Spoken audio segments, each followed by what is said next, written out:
This is a diagram of a four-stroke. This is a gas engine diagram because there's no injector hole. There's a spark plug hole though. But we'll pretend that the spark plug is just an injector. So this blue side, cold side, red side is your hot side. It's the piston, connecting rod, crankshaft, and then deep in here, the white, I don't know if you can see it, but the white is the camshaft. And basically how a diesel works is like every other engine, air goes in here through the cold side. So valve opens, engine sucks air in like a vacuum. When it gets to the bottom, it closes, compresses it, and right here is where your engine fires after you suck in air. And when it comes up again, when it comes up, it squeezes and superheats the air. And then here is where a diesel would fire and a gas would spark. And then after that happens, it goes down, and then on the upstroke, we open the exhaust valve, and it pushes all the exhaust gases out, and then it closes.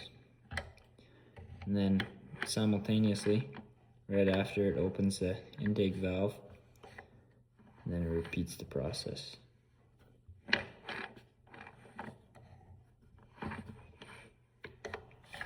So you have 4 stroke types. Intake, combustion, power, and exhaust.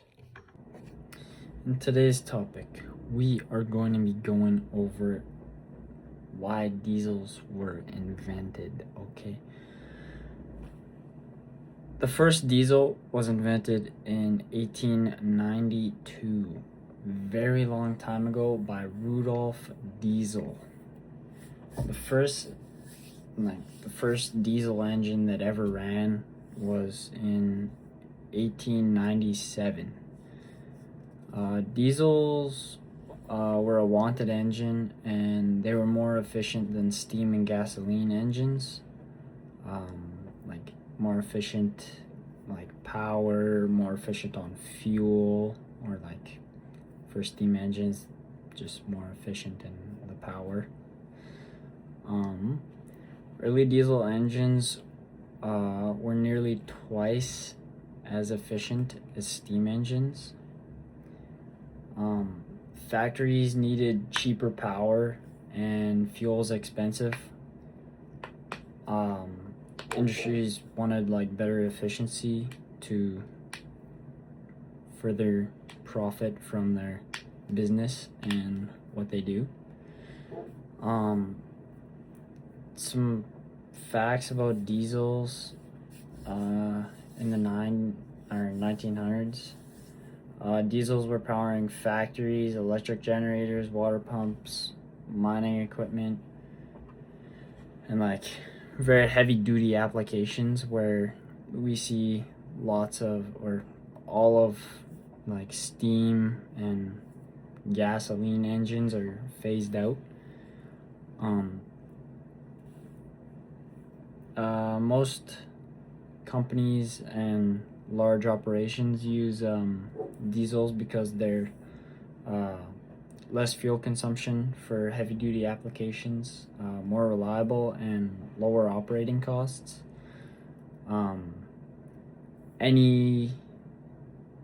If we go liter for liter in engine size, a diesel will always be more efficient than a gasoline engine, but and the diesel will make more power being turboed versus a gasoline. Diesel engines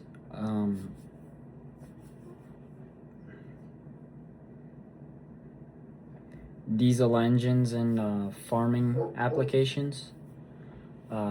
Previously, farmers relied on like horses or like steam tractors, or like just really like outdated stuff compared to now. Diesel tractors, you could work them longer compared to a horse. You can't work a horse for 14 hours. And steam tractors, you need to fill that up with water and refill it with coal quite often if you're working it hard.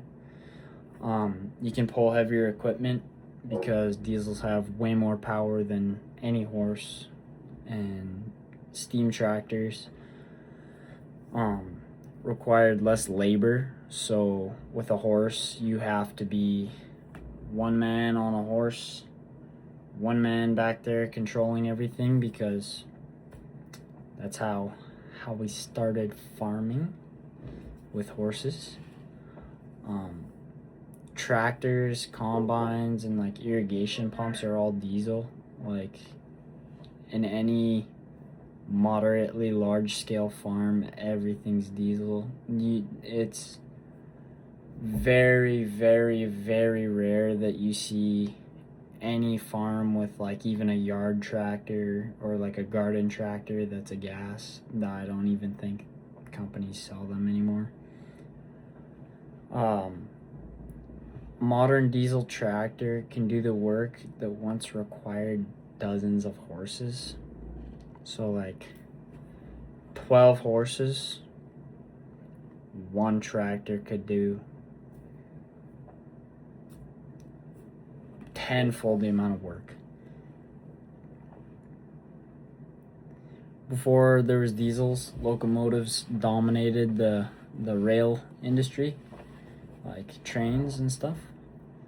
Lower maintenance and faster startups, better fuel efficiency for the diesel side, and just took way too long with steam stuff because you have to let that fully heat up to the right temperature and get the right pressures so you can start driving.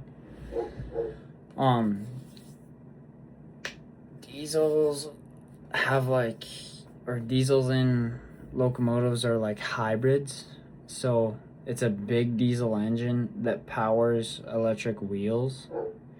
So pretty much the diesel's like a generator, and then it powers a big electric generator which goes to the wheels and really causes like just better like power delivery and very like smooth.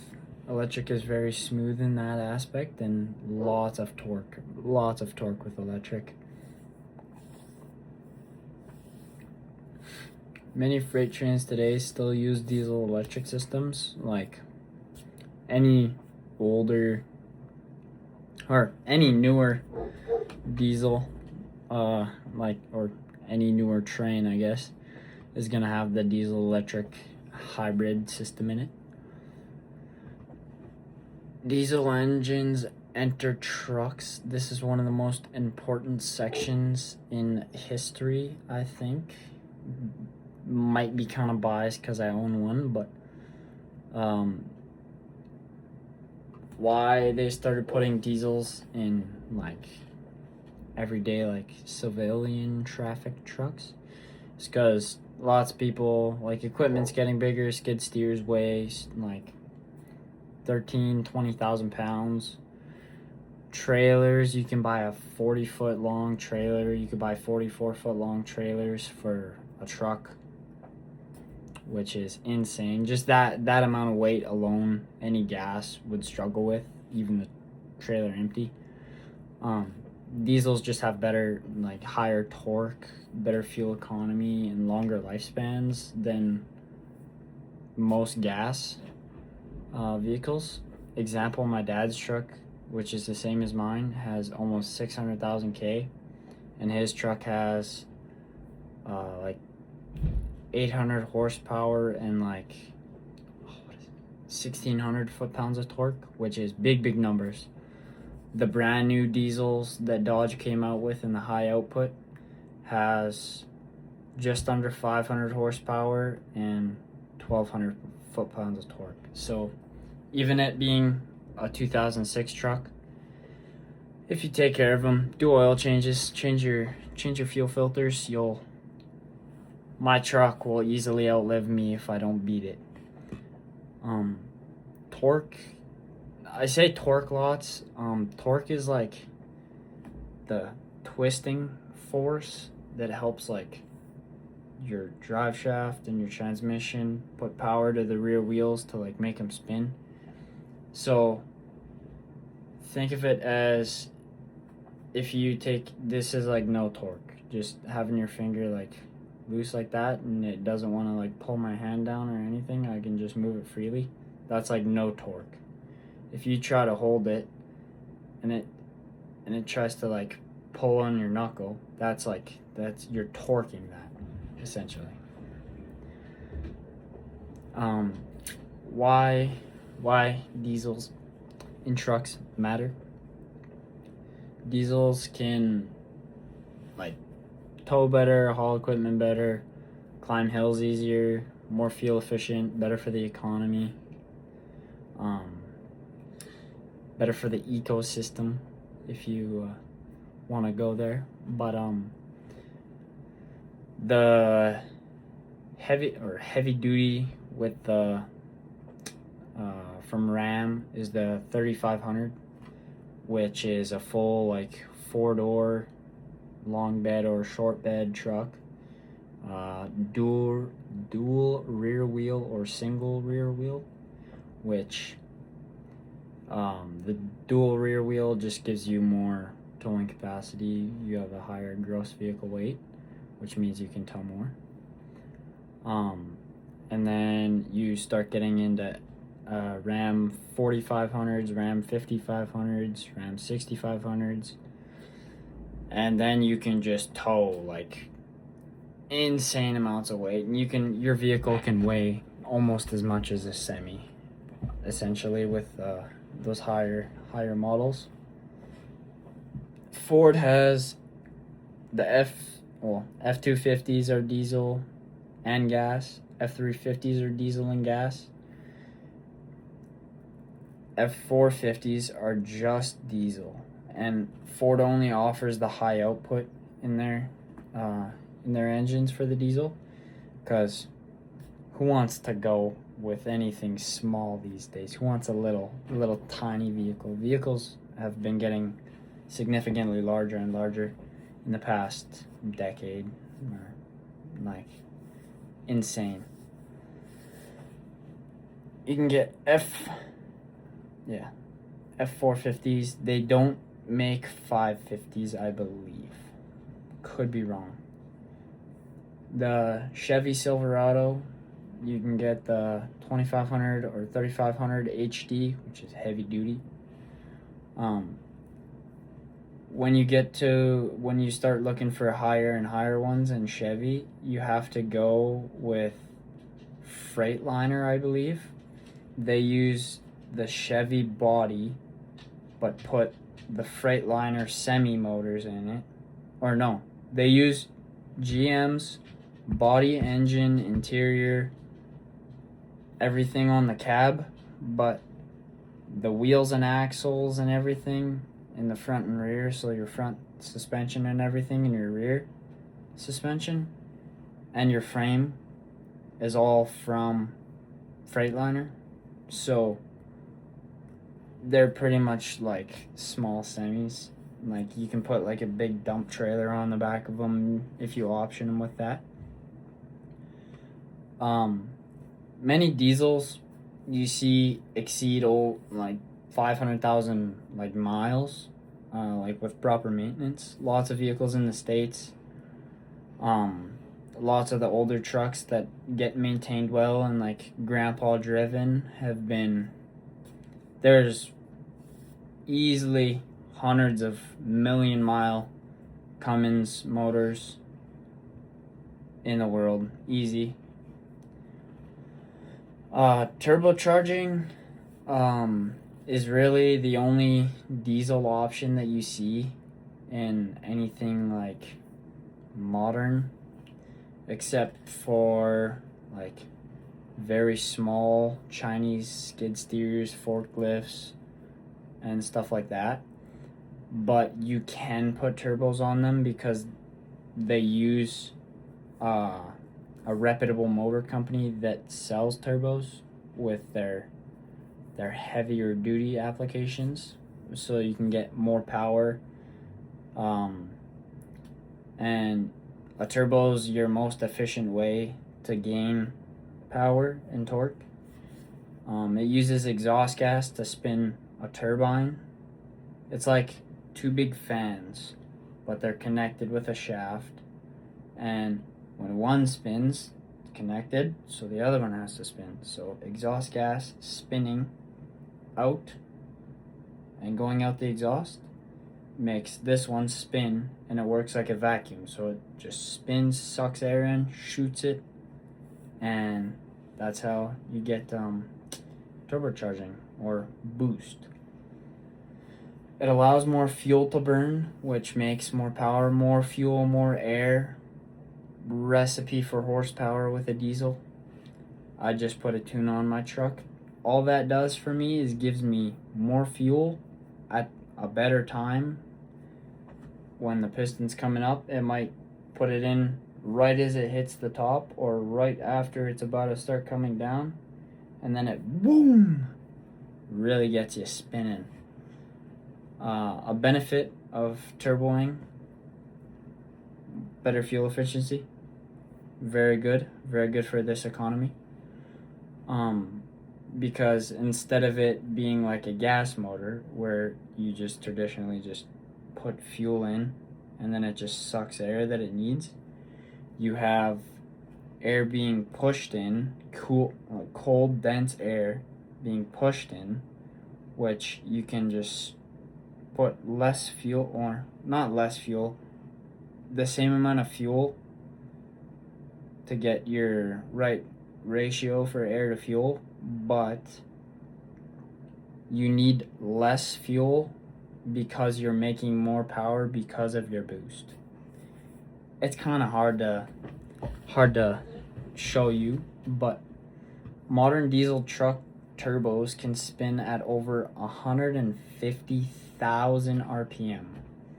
That is unimaginable speed. That's insane. Most vehicles now rev up to 6,000, maybe a little higher, 6,500 RPM, which is absolutely nothing compared to 150,000. F1 cars, the highest RPM that an F1 car has ever reached is 21,000 RPM, and that is insane because that's spinning 21,000 times per minute.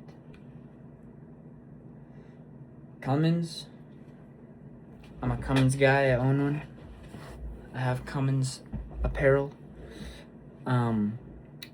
Was founded in 1919.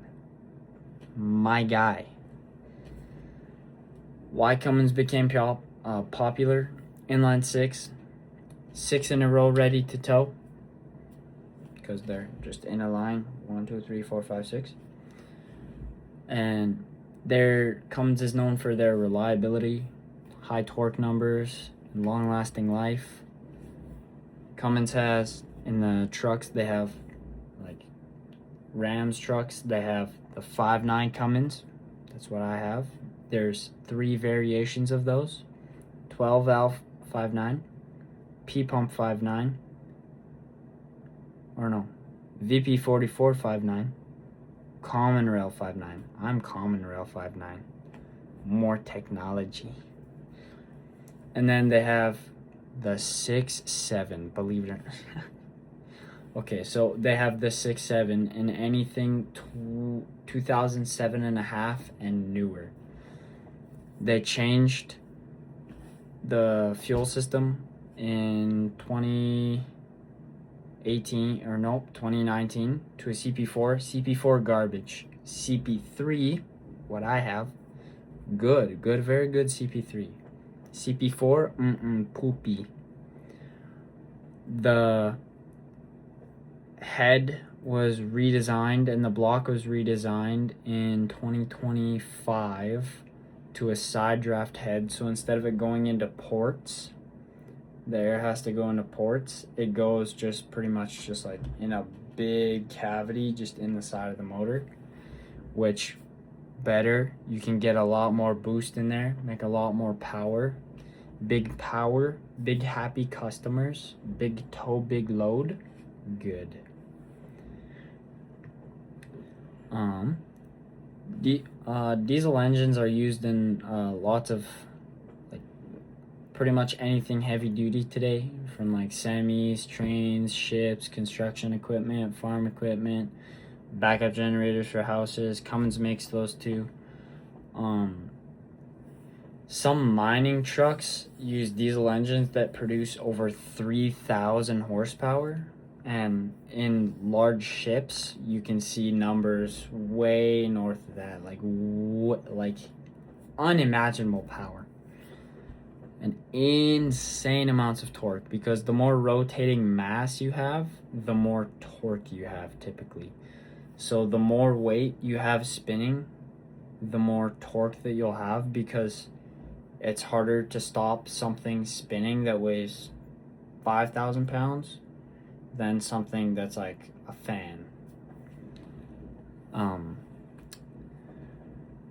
The rise of diesel engines has transformed agriculture, shipping, and the industry, and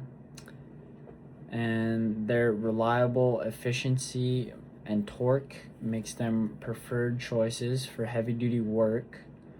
More than a century after Rudolf Diesel's invention, diesel engines continue to power most of the world's economy today, as we know.